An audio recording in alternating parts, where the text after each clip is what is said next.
Encore shalom, shalom, bien-aimés dans le Seigneur, nous vous saluons. Vous êtes en Amérique, en Europe, en Asie, en Océanie, en Afrique, au Congo et partout, dans toutes les villes, dans tous les villages. Que le Seigneur soit avec vous.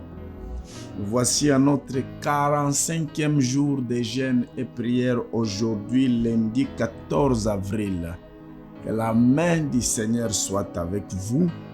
Nous rappelons que le jeûne va de 0h à 13h, heure de chez vous, et que pendant ce temps, vous cherchez non seulement une heure où vous allez passer du temps dans la présence du Seigneur, mais aussi vous vous ferez accompagner d'un verre d'eau, d'un jus ou d'une tasse de thé ou de café, sauf les femmes enceintes, les personnes de troisième âge et personnes malades sous traitement qui doivent normalement manger en étant en prière avec nous. Les thèmes ou les sujets de prière que nous poursuivons, le Seigneur agit encore.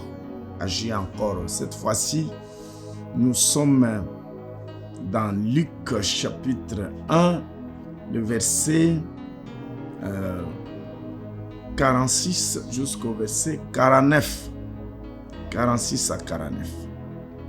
Nous avons vu hier comment la grâce de Dieu enlève la honte.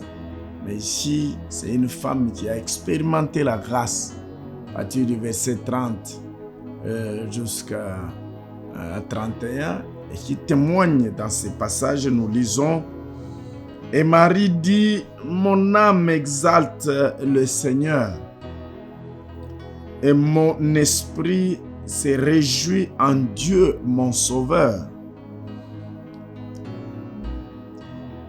parce qu'il a jeté les yeux sur la bassesse de sa servante. Car voici, j'aime ça, désormais toutes les générations me diront, bienheureuse, Seigneur, agis encore. Quand j'entends ça, je dis encore, Seigneur, agis encore. Bienheureuse, pourquoi? Parce que le Tout-Puissant a fait pour moi de grandes choses. Son nom est saint pour moi. C'est Marie. L'ange lui a dit dans le verset 30-31, tu as trouvé grâce. Parmi les femmes de la terre, tu as trouvé grâce. Une grâce exceptionnelle s'ajoute à votre vie. Et là, elle va enfanter le Messie, le Fils de Dieu, Dieu lui-même. Quelle grâce pour cette femme. Elle va maintenant rendre témoignage. Elle compose un chant. Oui, que la bénédiction te fasse composer un chant de louange. Que Dieu ajoute ce qu'il a à faire, tu verras. Et quand elle a vu ça, elle témoigne que le Seigneur qui a jeté sur moi, sur la bassesse de sa servante, le regard, ce qu'il a accompli dans ma vie a un impact générationnel. Oh, gloire au Seigneur. Que Dieu ajoute encore que tu aies de l'impact dans ta génération et dans les générations à venir. Vous savez, il y a des gens qu'on a étudiés dans plusieurs cours, en philosophie, en psychologie, en droit.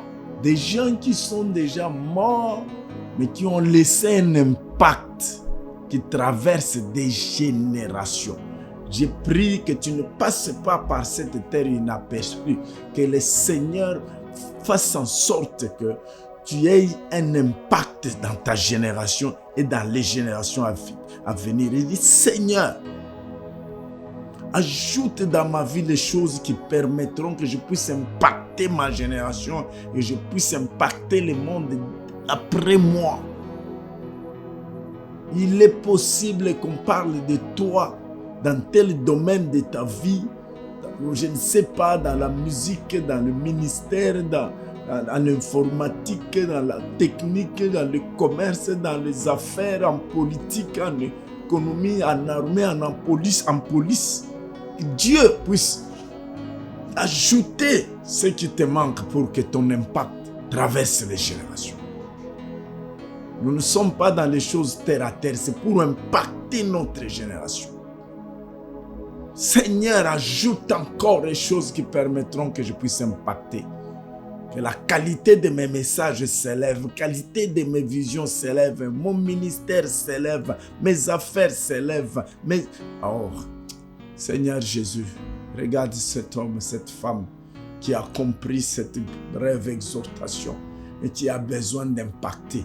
Si Marie a impacté par ta grâce, c'est possible que chacun de nous impacte par la même grâce. Marie n'a pas préparé ça, mais toi tu l'as introduit là-dedans. Fais-le pour moi, fais-le pour ma soeur, fais-le pour mon frère, au nom de Jésus. Amen.